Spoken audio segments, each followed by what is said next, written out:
Have to be honest, haven't touched my Analogue Pocket in a really, really long time. It's not that I don't like it. I think it's one of the best handhelds out there. It's just that there are so many great ways to play retro games these days, especially Game Boy games. But the Pocket has only gotten better. I just needed a reason to pick it back up again. And this time, the reason was this mod. Some people are excited for Analogue's beautiful colorways. Those are all sold out. But whenever they drop a new color, it gives new buyers a chance to jump in. Or, let's be honest, old buyers with a lot of money, it gives them another chance to buy another Analogue Pocket. They started with the standard black and white editions. Then just last year, they dropped their glow-in-the-dark variant, which is pretty sick. Immediately after that, they dropped transparent ones, which hit the 90s kids and the nostalgia. Then they dropped traditional Game Boy colors. The problems with these is that they're all plastic. I don't remember how I stumbled on this. This is an aluminum shell made by RetroCN. It was so long ago when I purchased it. It took a while to get to me because I think they make each one by the order. But it looks pretty sick.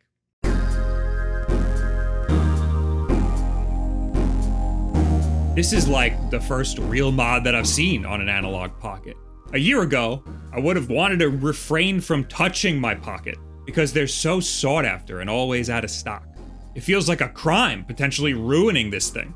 But Analogue sent me the glow-in-the-dark one a little bit ago, so I essentially have two. And it should be easy enough to open, right?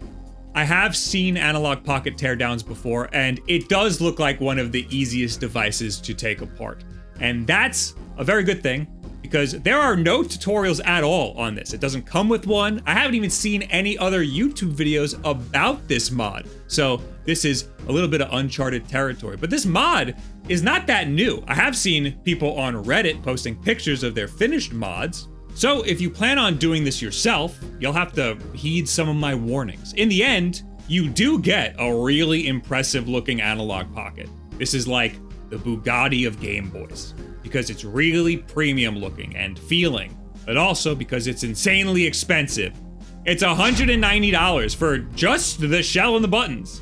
It's almost the price of an Analogue Pocket itself, the device you could very well break in this process. So this mod is not for the faint of heart or for the faint of wallet.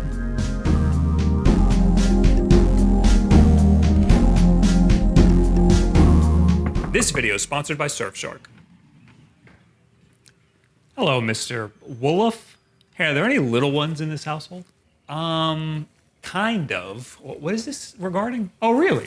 Because it says here, somebody has been doing some illegal activity on the internet. That's impossible. He would never do that.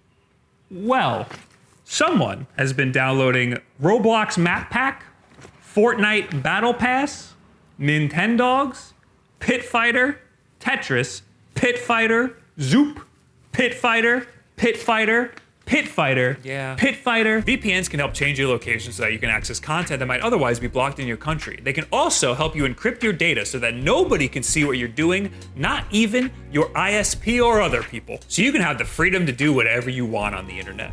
Surfshark One gets you their VPN, private web search, data leak alerts, and their antivirus.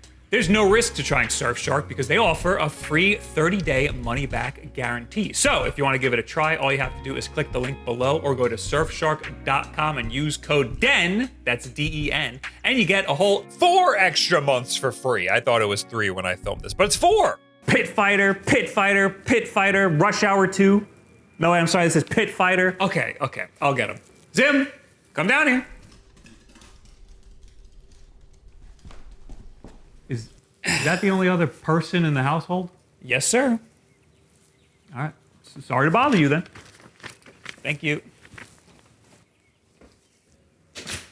How many times do I have to tell you to use a VPN? I know. And how many times do you need to download Pit Fighter? I'm not downloading Pit Fighter. I'm seeding Pit Fighter. Don't do that, then. Yeah, all right. I'm sorry. RetroCN gives you pretty much everything you need for this mod, except for a tutorial. But luckily, there are plenty of teardown tutorials online. There's the Retro Future, has a great video tutorial, but iFixit also has a pretty good written tutorial, and that's the one that I used for most of this. And once you take the whole thing apart, it's pretty easy to put the aluminum shell on. There's just a lot of screws on that new aluminum shell, way more than there are on the OG Analogue Pocket. So the mod comes with the shell, all of the buttons, some extra screws, which is a nice touch, this plastic light diffusing bit for the LEDs at the bottom, and some rubber circles that do not come with any explanation. Just a couple of rubber circles. I'm sure I'll find a use for them one day. Taking apart the Analogue Pocket requires a T6 Torx screwdriver bit, but the new shell requires a PH00 screwdriver bit. I don't like this. If you're gonna fucking make a mod for a device, use the same type of screws as the device. I already need that screwdriver to take it apart. You're not helping me by switching up this type of screws that it uses. God. You can use an iFixit kit. I used this Hoto electric screwdriver that I'll link below with an affiliate link. You're going to also want a heat gun or a hairdryer, a plastic spudger or a guitar pick or a Lego separator, and you're gonna want some sort of double-sided tape. I'm sure Scotch isn't the best for this, but it's what I had. This is all for the screen that will have to be removed and placed in the new shell. There's not much information online about this particular part of the process, but don't worry, it's a lot easier than I thought it would be. And look at the ragtag bunch of materials I used to get it out of there. It ended up just fine. I'm not going to go over the teardown in great detail because there's plenty of information online. It's relatively easy, and you should probably just use those tutorials. But I will say, make sure you lay it face down on a microfiber so you don't ruin that big, beautiful screen. Be extra careful with these little tabs. You really just need to apply a little bit of pressure and wiggle the case apart a little. It should just pop right out. And after removing just 7 screws and a couple of ribbon cables, the board should pop right out. This is about where the iFixit teardown ends, but you're not done. There's still the screen, the most daunting part. Bob, please buy a heat gun, I hear you scream over the whirring of my blow dryer as it softens the adhesive perfectly fine. Very gently wiggle the Lego separator in there, and you can even just lightly press on the back of the screen since it's exposed. This is probably the easiest screen removal I've ever done on anything. It's also extremely easy to remove the adhesive gunk on the back of the screen. You can just pull it like putty. It kind of all comes up in one shot. Achoo! You're not done with the old shell yet, however. There's still the speaker, which comes right out after removing 4 more screws, and the power button PCB, which needs to be heated up and gently massaged out. Be careful not to use any metal tools on this or you could easily break this piece and then you won't be able to turn your device on at all. And wouldn't that suck? Now that everything's apart, you just need to transfer all of the meat of it into the new shell. And even though there's no tutorial about this, it's relatively self-explanatory and easy to do. The shell comes screwed together, but it's segmented into 3 pieces. You gotta unscrew all of that. There are way more screws in this aluminum shell than there were in the original Analogue Pocket for some reason. And thank God it came with extra screws, because these are easy to lose. I actually ended up with more screws at the end somehow. Once everything's apart, you're gonna have to put the Analogue Pocket's screen in the new shell, because you're basically rebuilding the Analogue Pocket backwards. The screen is held in the Analogue Pocket with an adhesive. This is how most modern devices hold their screen in these days. Unfortunately, this mod does not come with any sort of adhesive at all. I'm not sure why it doesn't come with an adhesive, considering this whole thing cost $200 goddamn dollars, and that would have cost them nothing at all. Not just regular dollars, goddamn dollars. I just used Scotch double-sided tape, and I cut it to fit with an X-Acto knife. It doesn't matter if you scratch this part of the case because no one is going to see it anyway. This amount of tape should be enough to keep it in there. Other mods, like Funny Playing Game Boy mods, come with clear 3M tape, so like, what's the difference, really?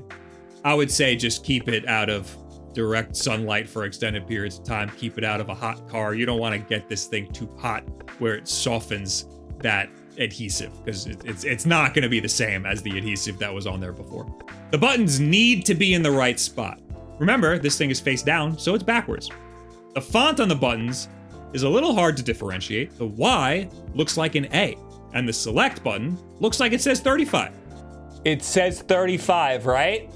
Right? No, it says SE for select, guys. Come on. Now I'm gonna jump ahead a bit here. I put the rubber membranes back in underneath all of the buttons, and everything fit together just fine, but it is a little bit wobbly, and by a little bit, I mean a lot of bit.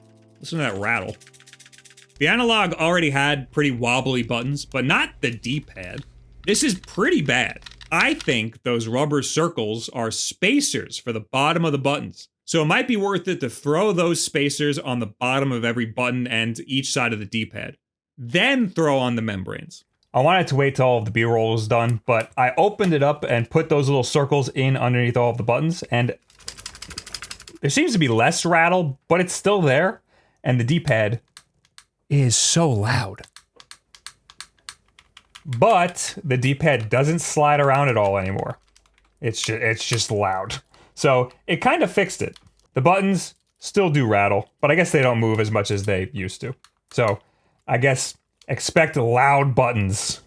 Anyway, don't forget this little light diffuser bit too. Toss in that power PCB and the buttons that go there. Toss in the speakers, toss in the PCB, reconnect those ribbon cables. There's just one screw for the PCB for now. Toss in the second layer, get the top screw in there, the shoulder buttons, those screws, and the bottom two screws. Then comes the battery, shoulder buttons, and the third layer. The third layer gets screwed in from the sides.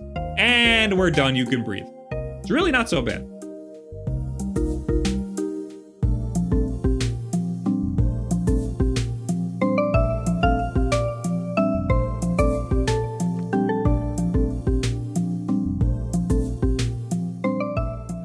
I do think this is one of the most beautiful you hear that rattle? I do think this is one of the most beautiful Game Boy players out there. It rivals the boxy pixel stuff because those are also aluminum shells, but they don't make an analog version. This is already a premium device because it's analog and it's expensive and it's hard to get. This just adds to the extravagance. It comes in a few colors. You have silver and gold, gold and red and gold, and black and gold. I ended up with the black and gold, although this looks a lot yellower on their website. It looks a lot more bronze in person, or like a rose gold. Their first picture on their website also shows like a gold Nintendo logo on it, and silver buttons. That looks way cooler. I want that one. I'm assuming they took the Nintendo logo off of this batch for copyright reasons, and I don't really blame them for that. I think this one looks just fine. It's only a little bit heavier. The Analogue Pocket is already a bit heavy, so I don't really notice this. The D-pad is massive on this thing. I don't hate it, aside from the loudness. In fact, the whole thing rattles when you shake it because of the wobbliness. It's mitigated a little if you know where to put those rubber circles, but not 100%. It's just so loud. Especially that D-pad. The face buttons feel fine though. Even though they're hard metal, there's still membranes underneath. So it's not a thick click. They also maintain the half convex, half concave style that the original Analogue Pocket has. The shoulder buttons feel just as clicky as they did before. The cartridge slot does stick out a little bit more than it does on the original Analogue Pocket, which is a choice. The black part of the shell retains fingerprints under certain light. I imagine this metal could scratch pretty easily. The speaker holes are way bigger now, and there's a pretty useless, keychain slot on the bottom. This all seems like an easy way to get dust in there. I don't love the font on the face buttons, and I especially hate this terrible ozone logo on the back. That is the designer of this product. It just ruins the whole theme of this thing. It looks like the logo to like a carnival ride or something. Display this in a way where nobody would see the back. I do have some really nice novelty cartridges that I can use as dust covers. I got these from Boxy Pixel a while ago, and then I just printed Avery labels onto them. I can link that video. It'll show you how to do that yourself. This thing looks sick with both the red or silver metal cartridges. I also have 3D printed ones. They're just dust covers for the cartridge slot. I'll be giving these away to people who come to my signing at Too Many Games this weekend on Saturday. It's in Pennsylvania. It's at this time. I'm giving them away until I run out. I'm not gonna have that many. These are just dust covers, and people like using them for the Analogue Pocket because you don't need to use a cartridge for your Analogue Pocket, so it's nice to have something to cover the cartridge slot. The Analogue Pocket is so easy to hack now. The last time I used it was when the Core Updater came out, and that's just an exe file that downloads all of the emulation cores for you and the latest firmware update from Analogue and updates everything for you. It's awesome. And now, it's even better. The app has an actual UI. It's way easier to use, and there are just so many cores now. I heard this app hasn't been updated since like May, but honestly, I haven't updated my Pocket in years. So I just got a million more cores on here. Look at this. It does take a bit of time to load the first boot, but then it's breezy after that. A lot of these are straight up arcade games that you can just play. There are a million niche systems on here too, like Mega Duck and PDP-1 and, how do you pronounce this one? SNES? Oh, it's SNES. Oh, look, Slap Fight.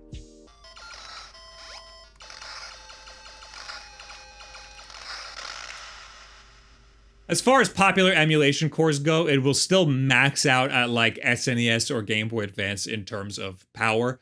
There was people working on a PlayStation 1 emulation core, but I don't think they really got very far with it, and I don't think the Analogue Pocket is powerful enough to play PlayStation 1 in any reasonable capacity. But even the cores that were there before have gotten better. There's now multiple cores for stuff like SNES, and Game Boy Advance has the memories feature, so you can do save states with your ROMs now. With the ease at which you can get these cores running on here, and the perfectly proportioned screen, and the fact that you can also play actual cartridges on here, the Analogue Pocket is still one of the best emulation handhelds you can get right now. The problem is, it's a bit expensive at $220, and it's always out of stock. This makes it hard to recommend, considering there are other devices that can emulate everything this can at a quarter of the price. Now, these devices can't play cartridges, but there are new FPGA Game Boy Colors that can. You lose Game Boy Advance functionality, but it's something to consider. I have videos on all of these things if you're interested. I also keep talking about how nice and beautiful this screen is, because it is. The resolution's like perfect for most of these games, but I'm noticing that the black levels, I'm starting to become one of those OLED fanboys. The black levels are not that great on here. You can make a song with it. This metal mod is a great way to breathe some new life into your Analogue Pocket that's been collecting dust on your shelf. Or maybe you actually use yours and you just want to spice things up a bit. You don't need any fancy tools to do this mod. I think I showed that pretty well. But you do need some cash. It is not cheap. And like any mod, you do run the risk of some catastrophic damage. But the chance is relatively low as far as mods go. Just be careful of that screen, or just admire this mod from afar. I don't like doing tutorials because I don't want to be wrong about stuff, but hopefully this gives you guys a decent idea of how to do this yourself if you even want to go down that path, because it is pretty scary when you're the only one online dealing with the project. Now, hopefully you'll have some help, and I'm sure after this there'll be other people who post their own reactions to them doing this. Anyway, what do you guys think about the RetroCN aluminum shell for the Analogue Pocket? Is this something you'd want to do? Would you want to risk messing up your Analogue Pocket? I'll also say there's people who make like decals on Etsy. That's what I had on my Analogue Pocket previously. I think the one that I had was from Sakura Retro Modding.